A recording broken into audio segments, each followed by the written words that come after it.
How's it? And welcome back to the channel. Today we're going to get into dairy. So grab a cup of raw milk, coffee with cream, some water, a chunk of cheese, and let's get into it.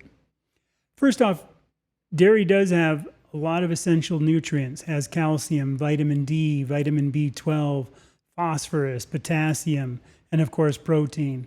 And it is animal product. I just think we have to think moderation as we're eating this. Now, the lactose intolerance is definitely an issue with some people, and if that's the case, this is a good time just to stop and get over it.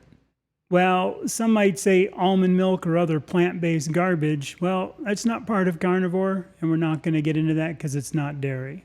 One thing I want to talk about is the Maasai Tribe. Lives in Kenya and northern Tanzania. They live on milk, meat, and blood.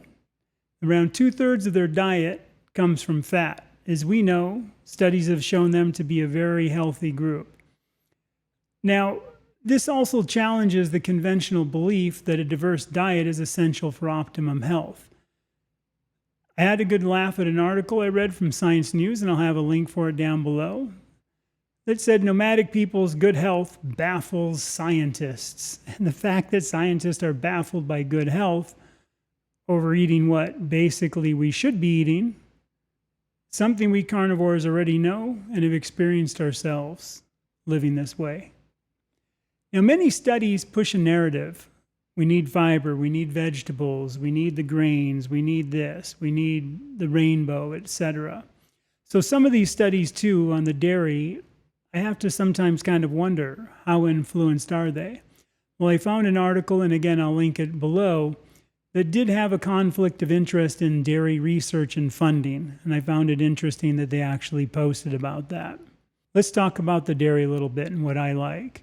And this is in order of my favorites to least favorites. The first one is going to be butter.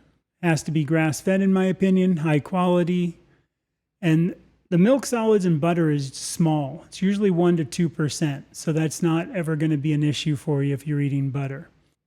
So cheese, a little can go a long way. So think small amounts with your meal. As you've heard Dr. Chafee say, think of it as a condiment.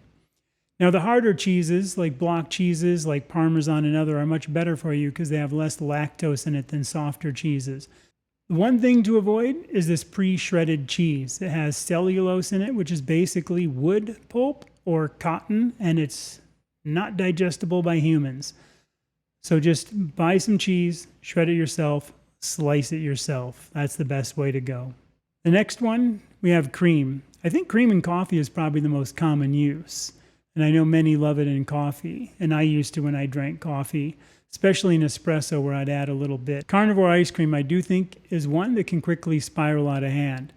When you see basically how much cream goes in there and then you're scooping 1 or 2 scoops, I just think you got to think moderation. So maybe really tiny scoop, half scoop, something like that, and you'll probably be okay. One thing I did is I had these small silicone molds that were about 1 tablespoon, and I just pour some cream in those. And that way, basically, at the end of the meal, I could have a little treat, 1 or 2. Wasn't really keeping track, but it definitely kept it in check.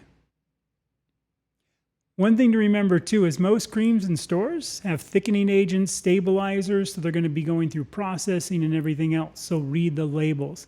If you can get local raw or one that has no additives, that's going to be your best bet. Now, yogurt, sour cream, cottage cheese, we're starting to get into ones with higher lactose. So this is where I start saying, be really careful. For sure, condiment size, maybe a little bit of sour cream on something. I think if you can, just avoid these and just do the cream cheese if you have to be eating a little bit of dairy as you get through your first 6 months or year, whatever it is. I think one of the examples early on, I used to get pork rinds and then I'd dip them in sour cream. And of course, before you know it, that Costco-sized bag of pork rinds and the Costco-sized tub of sour cream is gone. And you're like, where did it go? So think proportions, serving size, and keep those down. Milk is a solid no-go for me. I hear it's raw milk, so it's okay. But it still has lactose, and that's the thing we're trying to avoid.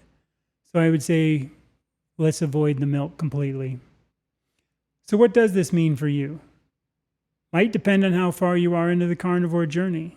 If you're new to carnivore, say in the first 6 months, it might be wise just to stick with your current routine if that includes dairy, because making too many changes at once can be challenging and it can kind of throw you off. And if you do jump off and have a cup of milk or something like that, don't worry about it. Just get back to your routine and you'll be fine. Now, once you've made a substantial gain, I would say nearing a goal weight, getting off certain meds, things you do, as I call it, my plateau.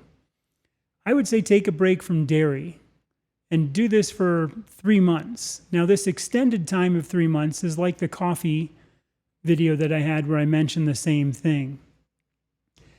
That gives you a long enough time, for one, to mentally get away from it and know that you're basically in control of it and it's not in control of you.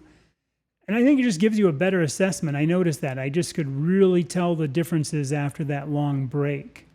Now, when you reintroduce it, just see how you feel. And if you decide that, hey, I'm okay with this dairy, then keep on doing it. But I would suggest highly, every 6 months or a year, stop the dairy. This time you only need to stop it for a month and then start up. I'm just saying this from my experience of almost 4 years eating this way, that we change quite a bit every year over time, and I think we start to notice things better. Remember, this is your journey.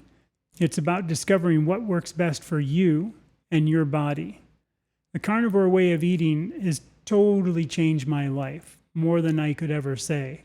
But we're all individuals and we all have different time scales.